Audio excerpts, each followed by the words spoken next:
تم لازماً پیروی کرو گے ان کی، ان کے طور طریقوں کی کہ جو تم سے پہلے تھے، حتیٰ کہ اگر وہ گوہ کے بل میں گھسے تھے تم بھی گھسو گے، اور اگر ان میں سے کوئی شقی ایسا اٹھا تھا کہ اس نے اپنی ماں سے زنا کیا تو تم میں بھی کوئی بدبخت ضرور ایسا اٹھے گا جو اپنی والدہ سے زنا کرے گا۔ کہ حضور صلی اللہ علیہ وسلم نے فرمایا میری امت پر بھی وہ تمام حالات وارد ہو کر رہیں گے جو بنی اسرائیل پر آئے، بالکل ایسے ہی جیسے کہ ایک جوڑے کی دو جوتیاں ایک دوسرے کے مشابہ ہوتی۔ اس حدیث نے ایک دم میرے لیے امت مسلمہ کے ماضی حال اور مستقبل کو سمجھنا ممکن بنا دیا، اور اس سمندر کو کوزے میں بند کرنے کا امکان مجھے نظر آیا کہ نبی اکرم صلی اللہ علیہ وسلم نے دو اعتبارات سے مشابہت کا ذکر کیا ہے۔ موجودہ امت مسلمہ یعنی ہم امت محمد صلی اللہ علیہ وسلم، اور سابقہ امت مسلمہ یعنی بنی اسرائیل۔ آپ میں سے بہت سے حضرات کے لیے تو بنی اسرائیل کے لیے یہ اصطلاح ہی بہت عجیب سی محسوس ہو رہی ہوگی، سابقہ امت مسلمہ۔ تو یہ اصل میں ہماری ناواقفیت کی وجہ سے ہے، ورنہ جیسے کہ غالب نے کہا تھا کہ ریختہ کے ایک تم ہی استاذ نہیں ہو غالب، سنتے ہیں اگلے زمانے میں کوئی میر بھی تھا۔ تو ایسے ہم ہی واحد امت مسلمہ نہیں ہیں، ہم سے پہلے بھی ایک عظیم امت رہی ہے بنی اسرائیل۔ وہ حضرت موسیٰ کے امتی تھے، ہم حضرت محمد کے امتی ہیں صلی اللہ علیہ وسلم علیہ الصلوۃ والسلام۔ انہیں تورات دی گئی تھی، ہمیں قرآن دیا گیا ہے، اور قرآن مجید میں بار بار آتا ہے کہ اہل ایمان جس طرح قرآن پر ایمان رکھتے ہیں ایسے ہی تورات اور انجیل پر بھی ایمان رکھتے ہیں، یعنی اس بات پر ایمان کہ وہ اللہ کی کتابیں تھیں اگرچہ ان میں تحریف ہو گئی۔ پھر ذہن میں رکھیے اس امت میں 3 کتابیں نازل ہوئی ہیں، تورات، زبور اور انجیل۔ اس کے علاوہ بہت سے نبیوں کے صحیفے، اولڈ ٹیسٹمنٹ جو ہے عہد نامہ قدیم، کتنے انبیاء کے صحیفے اس میں شامل ہیں۔ یہ بھی نوٹ کیجئے کہ یہ وہ امت ہے جس کے لیے قرآن میں 4 مرتبہ آیا ہے کہ ہم نے انہیں تمام جہان والوں پر فضیلت دی تھی۔ 2 مرتبہ تو صرف سورہ بقرہ میں ہی انہی الفاظ میں آیت وارد ہوئی ہے، 6 رکوع کے شروع میں اور 15ویں رکوع کے شروع میں، یا بنی اسرائیل اذکروا نعمتی التی انعمت علیکم وانی فضلتکم علی العالمین۔ اے بنی اسرائیل یاد کرو میرے انعام و اکرام و احسان کو جو میں نے تم پر کیا، اور میں نے تمہیں تمام جہان والوں پر فضیلت دی۔ پھر جب سے یہ ایک امت کی شکل میں آئے، اس سے پہلے وہ ایک قوم تھے بنی اسرائیل، 12 قبیلے جو حضرت یعقوب علیہ السلام کے 12 بیٹوں سے چلے، قوم تھے وہ، امت نہیں تھے۔ امت تب بنے ہیں جب حضرت موسیٰ علیہ السلام کو تورات دی گئی۔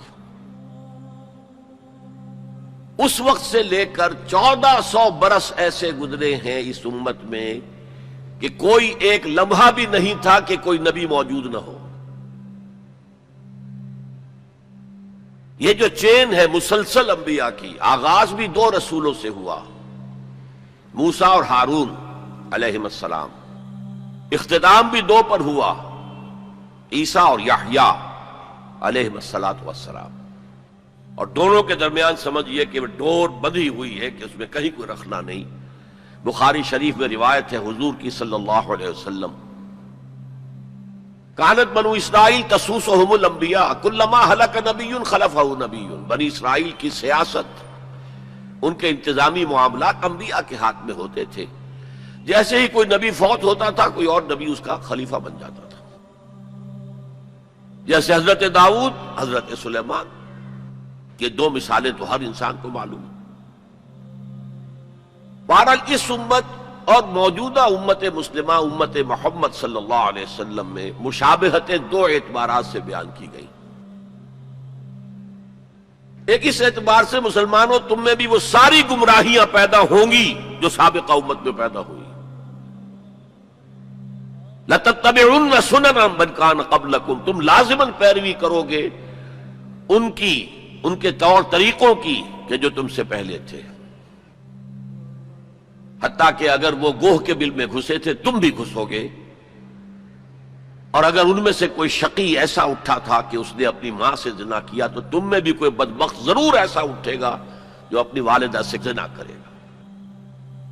تو یہ تو ہے گمراہیوں کا معاملہ، امت کے اندر پیدا ہونے والی اعتقادی اور عملی گمراہیاں۔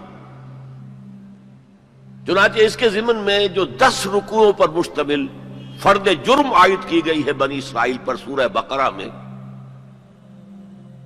5ویں رکوع سے شروع ہوتی ہے بات اور 15ویں رکوع کے آغاز تک چلتی ہے۔ اس میں در حقیقت ہم اپنی موجودہ کیفیت کا اس آئینے میں مشاہدہ کر سکتے ہیں۔